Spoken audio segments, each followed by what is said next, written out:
मेरे प्यारे बच्चों, आज मैंने जैसे वादा किया था, हम लोग आज डिस्कस करेंगे रीडिंग सेक्शन का। रीडिंग सेक्शन में सबसे पहले इंपॉर्टेंट होता है ये इंग्लिश कोर का part 1, that is reading section. Reading section में 12 + 10 मार्क्स के क्वेश्चंस आते हैं। अब रीडिंग सेक्शन में है क्या, इसको शॉर्ट और very to the point discuss करेंगे।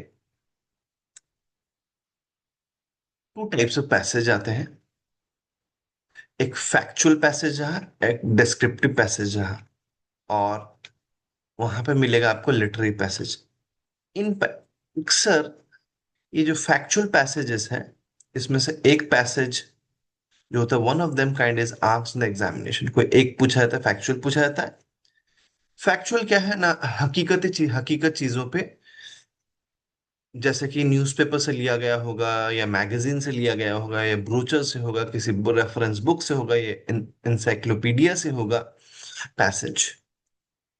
देन और एक आता है हमारा डिस्क्रिप्टिव, इधर फैक्चुअल या डिस्क्रिप्टिव आता है, और लिटरेरी बेस आता है, बायोग्राफी, टेक्स्ट बुक, ये सब में से हम लोग का पैसेज आता है। लेकिन जब पैसेज आता है, सबसे बड़ी समस्या होती है पैसेज को सॉल्व करें कैसे, क्या ध्यान रखना चाहिए पैसेज को सॉल्व करते समय। स्टूडेंट्स देखें, पहले ख्याल रखें, read the given passage slowly and carefully. सबसे पहले ध्यान रखें, स्लोली पेशेंस के साथ पढ़ें। लेकिन ये पेशेंस के साथ पढ़ने से पहले एक ओवरव्यू, एक नजर डाल दें, एक स्कैनिंग कर दें, एक झलक देख लें, एक क्वेश्चन और पैसेज दोनों को जो टाइमिंग मिलता है 15 मिनट का, उसी समय ये काम को अंजाम दे दें। Point number, try to understand the gist of a passage और व्हाट इज अबाउट। जब पैसेज को पढ़ते हैं, इस चीज को ध्यान रखें, किस विषय में है, किस विषय वस्तु में है, किस टॉपिक पे है, इस जिस्ट को ध्यान रखें। Read the passage once again if you have not grasped its meaning fully at the first reading. अगर पहले रीडिंग करते हो, अगर आपको पूरा समझ में नहीं आया हो, फिर से दोबारा पढ़िए। Don't get unduly upset if you do not know the meaning of some difficult words in the past। अगर ऐसा होता है, बहुत से difficult words होते हैं, उसका मीनिंग आपको पता नहीं होता। अगर मीनिंग पता नहीं है, तो फिर बच्चे थोड़ा सा अपसेट होते हैं। इसके लिए अपसेट होने की जरूरत नहीं। By applying a little thought, you can guess the meaning of such words in relation to the sense in which they have been used in a particular sentence or context। क्या होता है ना, आप जब एक लाइन को पढ़ते हैं, उस लाइन के हिसाब से, उस कॉन्टेक्स्ट के हिसाब से, उस सेंटेंस के हिसाब से आप मीनिंग को गेस कर सकते हैं, और इसी हिसाब से आपको अटेम्प्ट करना है, ना ही कि एक डिफिकल्ट वर्ड्स को देख के आप घबरा जाना है।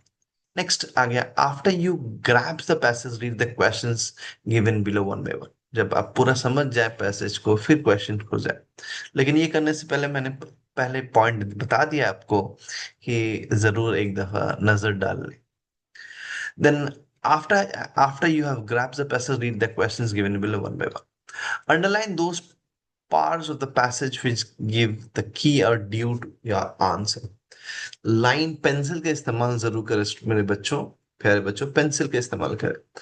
लाइन करें, अंडरलाइन करें, मार्क करें, और इससे आपको आसानी होगा, और आसानी से आप समझ सकते हो कि इंपॉर्टेंट पॉइंट्स क्या है। और जब क्वेश्चंस को रिफ्लेक्ट करोगे, तो आपको इमीडिएटली आंसर्स समझ में आ जाएगा। When the answers to all given questions are clear to you, pen down in your answer book। जब सारा समझ में आ जाए क्वेश्चंस को, विदाउट एनी मिस्टेक्स, कोई काटाकुटी ना करते हुए, कोई तरह सा प्रॉब्लम ना हो, clear answers to the point लिखें। बच्चे क्या करते हैं, पूरा का पूरा कॉपी पेस्ट कर देते हैं आंसर्स को, क्वेश्चंस को उठाते हैं, पैसेज से उठा के सेम चीज को कॉपी करते हैं। इस चीज को दूर रखें, इस चीज को ना करें। टू द पॉइंट, जो पूछा है क्वेश्चन, 1 मार्क के हिसाब से 1 मार्क, 2 मार्क के हिसाब से जो 20-30 वर्ड्स में लिखना है या 40 वर्ड्स में लिखना है, उसी को ध्यान रखें। टू द पॉइंट लिखें, इधर उधर की बातें ना लिखें। देखो, सेम चीज, do not copy the language of the passage. Passage के लैंग्वेज को कॉपी ना करें। Your answer should be brief, clear and to the point. Often it is possible to give a good answer using only a single word और phrase. और क्या बताया जा रहा है यहाँ पे, and it is not necessary to write in complete sentence, ये जरूरी नहीं है आपको कंप्लीट सेंटेंस लिखना, लेकिन उस वर्ड्स को, उस सेंटेंस को, उस फ्रेज को एग्जैक्टली exactly जो है क्वेश्चन के हिसाब से उसको ला के रखना पड़ेगा, बताना पड़ेगा, तब आपके आंसर्स मिलेंगे, और उस पॉइंट्स को होना जरूरी है। तो कंप्लीट सेंटेंस मतलब ये है कि आप आधा अधूरा सेंटेंस ना छोड़ें, लेकिन आप जो लिख रहे हैं क्लियर हो, अपने आंसर्स को सिंगल वर्ड्स में लिख सकते हैं, फ्रेजेस में लिख सकते हैं, लेकिन अपना पॉइंट क्लियर हो, जो लिख रहे हैं वो क्वेश्चन के हिसाब से क्लैरिटी लाए। Your language should be simple and correct. Revise your answers, examine them carefully to see they are clear and complete. If an answer is too long, you must compress it and omitting unnecessary details. इधर उधर की बातें ना लिखें, उसे परहेज करें, जो जरूरी बातें हैं उसी को लिखें। ओके, आई होप स्टूडेंट्स आपको समझ में आ रहा होगा। नेक्स्ट आप यहाँ पे आ सकते हैं। Correct all mistakes in spelling, grammar, punctuation, next. And if you are required to give a heading to the passage, keep in mind that the heading should be very suitable, short, and crisp. It should refer to the central character, theme, or incident of the passage. If some idiom or proverb sums up the theme of the passage, it can also be used as a heading. मेरे प्यारे बच्चों, मुझे लग रहा है आपको समझ में आया होगा। जब कुछ लिख रहे हैं, कुछ बता रहे हैं, बहुत ही क्लियर तरीके से बताना है। देखो, अभी तक जो बच्चे एग्जाम्स दे चुके हैं या दे रहे हैं, बोर्ड एग्जाम्स, 12th की CBSE core examination, unseen passage बहुत ही इंपॉर्टेंट है। बच्चे अगर प्रैक्टिस नहीं कर रहे हैं, चैलेंजिंग होगा, क्वेश्चंस को ट्विस्ट करके पूछेगा, सीधा नहीं पूछेगा, रीजनिंग बेस्ड आएगा, एनालिटिकल बेस्ड आएगा। तो आपको लाइंस को समझना है, क्वेश्चन क्या पूछ रहा है, क्वेश्चंस को बार बार पढ़ें, समझें, फिर करें। वैसे ही तुक्का ना मारें, कॉपी पेस्ट सीधा ना उठा के करें। इस चीजों को ध्यान रखें।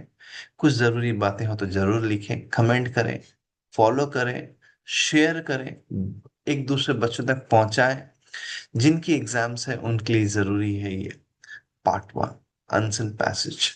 अगर आपको डिटेल में जानना है, डिटेल में समझना है, सॉल्व डिटेल में कैसे करें, जरूर मुझे लिखा, मैं फिर आपके लिए डिटेल्ड वीडियो जरूर बनाऊंगा। एग्जाम्स के लिए शॉर्ट वीडियो है लोग बच्चों के आपके लिए। धन्यवाद, थैंक यू, बाय बाय।